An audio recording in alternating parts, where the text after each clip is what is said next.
చేస్తే ఇప్పుడు అయ్యేది కాదని చెప్పి ఇవాళ వేల కోట్ల రూపాయలు హైదరాబాద్లో కూడా 2-3 సంవత్సరాలు డబ్బులు ఇచ్చి స్వయంగా ప్రధానమంత్రి గారే వ్యాక్సిన్ తయారవుతున్నప్పుడు హైదరాబాద్కి వచ్చి వ్యాక్సిన్ తయారు చేసి 2 డోసులు భారత ప్రజానికానికి ఫ్రీగా ఇవ్వడమే కాకుండా ప్రపంచంలో ఉన్న పేద దేశాలకు వ్యాక్సిన్ అందిస్తే ప్రధానమంత్రి గారు ఆ దేశానికి పోయినప్పుడు ఆ దేశ అధ్యక్షుడు ప్రధానమంత్రి గారికి కాళ్లకు నమస్కరించిన చరిత్ర ఇప్పుడు మర్చిపోవద్దు మీరు.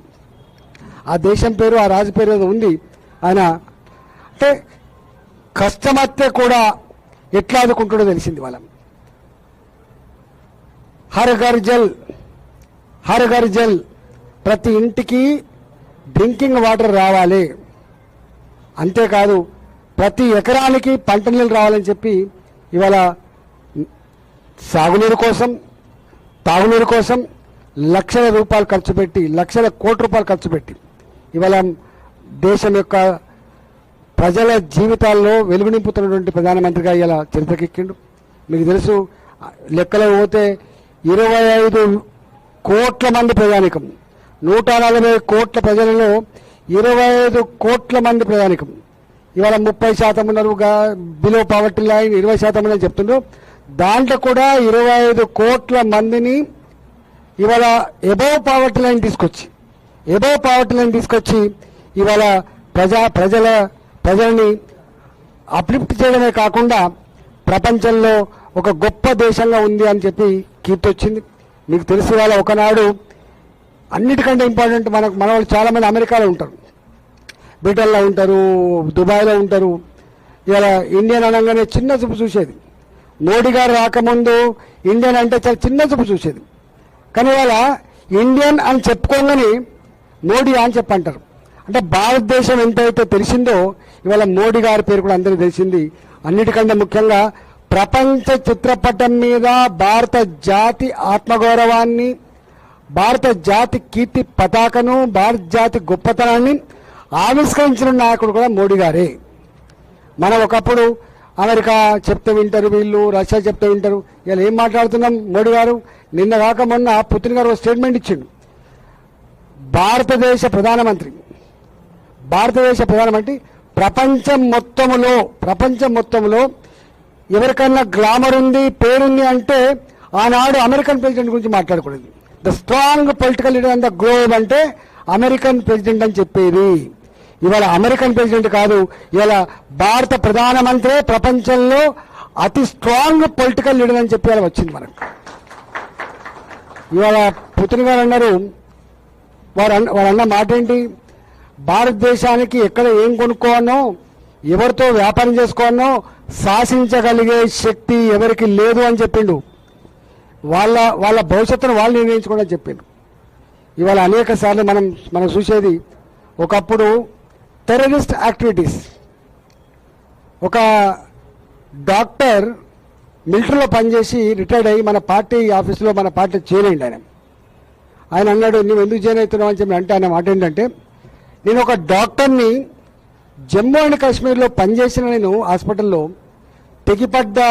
తెగిపడ్డ చేతులు, తెగిపడ్డ కాళ్ళు, తెగిపడ్డ కంఠాలు, కారుతున్న రక్తాన్ని చూసి కన్నీళ్లు పెట్టేది. ఎన్ని రోజులు భారతమాత ముద్దుబిడ్డలు ఈ రక్తం మడుగులో గిలగిల కొట్టుకోవాలి, ఈ నరమేదానికి అంతం లేదా అని చెప్పి మేము అనుకునేది. కానీ మోడీ గారు వచ్చిన తర్వాత శ్రీనగర్ హాస్పిటల్లో అట్లాంటి దుస్థితి లేదని చెప్పిండు. ఇంతేందుకు మన హైదరాబాద్ ఒక లుంబిని పార్క్, ఒక గోకుల్ చాట్, ఒక దిల్సుఖ్ నగర్, సాయిబాబా మందిర్, తెగిపడ్డ కంఠాలు, చిందిన రక్తం ఇప్పటికి మనకు గుర్తొస్తుంది. సరే, ఇప్పటికి కూడా దుర్మార్గులు, మూర్ఖులు, ఫైల్గామ్ లాంటి ఇన్సిడెంట్ ఉండొచ్చు. కానీ ఆన్ ద హోల్గా మొత్తం దేశంలో ఎక్కడ పడితే అక్కడనే బాంబులు పేల్చి సామాన్యమైన అమాయక ప్రాణాలు తీసేటువంటి వ్యవస్థకు చరమగీతం పాడింది మోడీ గారి ప్రభుత్వం. భద్రతను పెంచింది, భరోసాను పెంచింది మోడీ గారి ప్రభుత్వం. కాబట్టి ఇవాళ రాబోయే కాలంలో కూడా మన దేశం make in India, made in India అని స్లోగన్ అనేది ఇచ్చిందో దాన్ని కూడా సంపూర్ణంగా చేసి ఇవాళ మన చదువుకున్న మేధాశక్తి ఏ అమెరికాకో ఎక్కడికో పోకుండా ఇక్కడే ఇన్వెస్ట్ చేసి ఇక్కడే ఇన్వెస్ట్ చేసి ఈ దేశ అభివృద్ధిలో భాగం పంచుకుంటే ప్రణాళికలకు రూపొందిస్తున్నది మీకు తెలుసు. మీరు ఇలా మీ లెక్కలలో ఉంటాయి. రక్షణ రంగంలో ఒకప్పుడు ఇంపోర్ట్ తప్ప మనకు ఎక్స్పోర్ట్ లేకుండే, కానీ వాళ్ళ 60% రక్షణ రంగ ఉత్పత్తులు బయటికి పంపే పరిస్థితికి వచ్చినాం.